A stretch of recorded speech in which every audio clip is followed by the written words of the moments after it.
Here's a black foam beetle. Let's tie this one.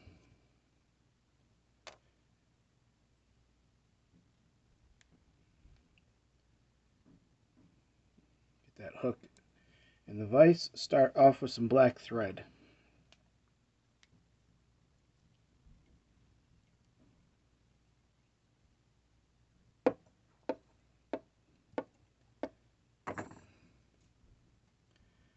Bring that thread to the back of the hook. We're going to start and first tie in some foam. So take a piece of this black foam. I like to put a point in the tip. Just helps to tie it down a little bit more.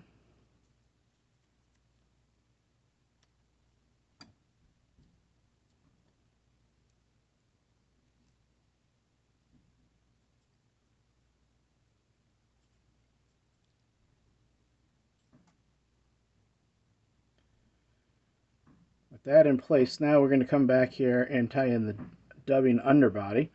I'm going to use a dubbing loop for this one because this dubbing's a little bit difficult to work with compared to some others. So I'm going to just create a loop here. I bring my thread back up and then lock that thread in at the top here. Now I'm going to take the dubbing material and just get a small selection of it. Small fly, small amount of it. And this stuff, there's two sides to this loop now. I'm not sure if you can see this on camera, but I got the loop here. I'm going to put the dubbing on one side like you would just a little dubbing rope. I'm going to try to twist this on with a little bit of licking my fingers again. Just twist this on as best I can. Kind of get it on there. And then I've got this little, put this little piece of paper clip here and made this hook. So I'm going to come back down and grab the loop with that hook down here at the bottom. And now that allows me to control the loop as I wrap the dubbing around the fly. You'll see as this goes on, this makes quite a that dubbing sticks all out all over the place, and that's okay. So now at this point, I'm going to release the loop here. I'm going to separate it from the original string or thread, and I'm going to lock the loop down, and I'm going to cut off that excess. You could do that with a without that paper clip thing that I did. You just use a regular dubbing loop spinner of some sort. You could use probably a pair of hackle pliers to grab the bottom of the loop to spin it with. Whatever you've got to do that is fine. Now I'm going to put a little whip finish in here. The reason I'm going to do that is because that dubbing, we don't want it to really stick out too far because this isn't leg material, it's just underbody. So I'm going to put a little whip finish in there to hold that thread in, because I'm going to come in with my scissors now and I'm going to trim that up. So snipping all that. That whip finish allows it so if I mess up on this trim and I accidentally hit that thread and that spool just falls to the floor, I haven't lost the whole fly,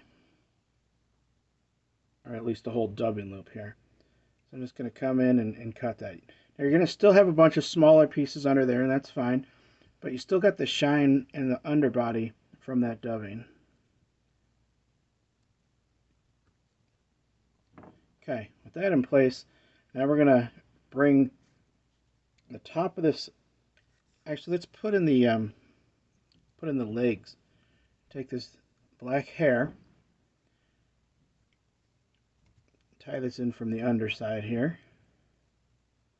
So I'm just going to take maybe like 8 strands of this hair, nothing much, right? Pull off that selection from the clump I have.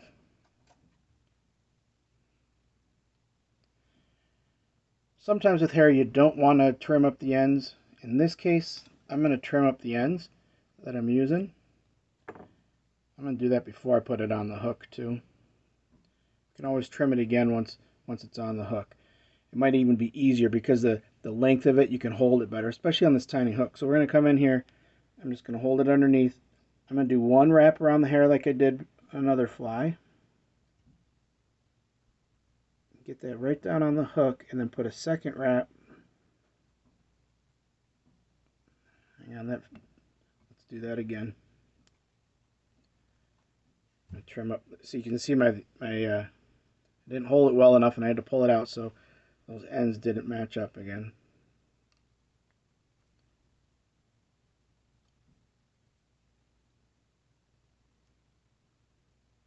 Trying to get these underneath the hook, legs coming out the bottom.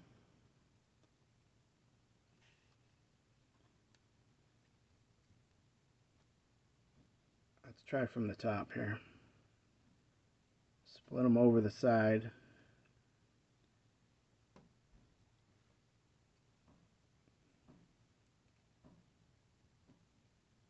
Now come down.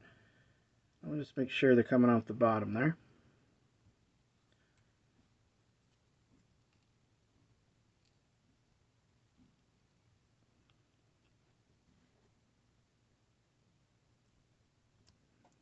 Trim off the excess there. I'm going to tie down pretty good here real quick.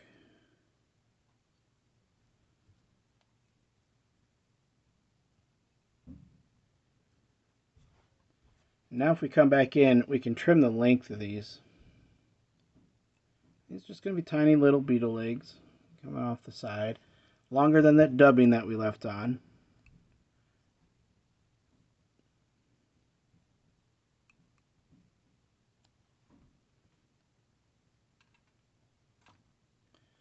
Now you bring the black foam over the top here.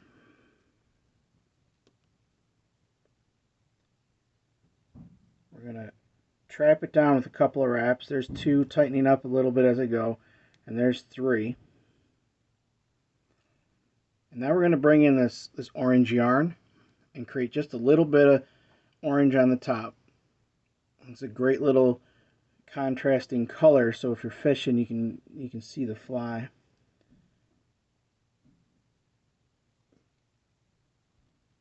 Two passes like that.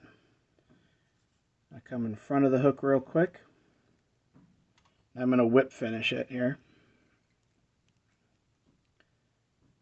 See how I left the foam long on the black? I can hold it back now because I left all that extra length. With foam, it's great to leave extra because it's a cheap material, and with the extra you can hold on real well and cut it later. So now we'll come in here and just cut that little tiny head like that. I'm going to trim up the orange spot. Again, with the same with the foam, I left a lot of this orange on here, so I can just trim off what I need. I'm just going to leave just a little spot right there. And there's the black foam beetle.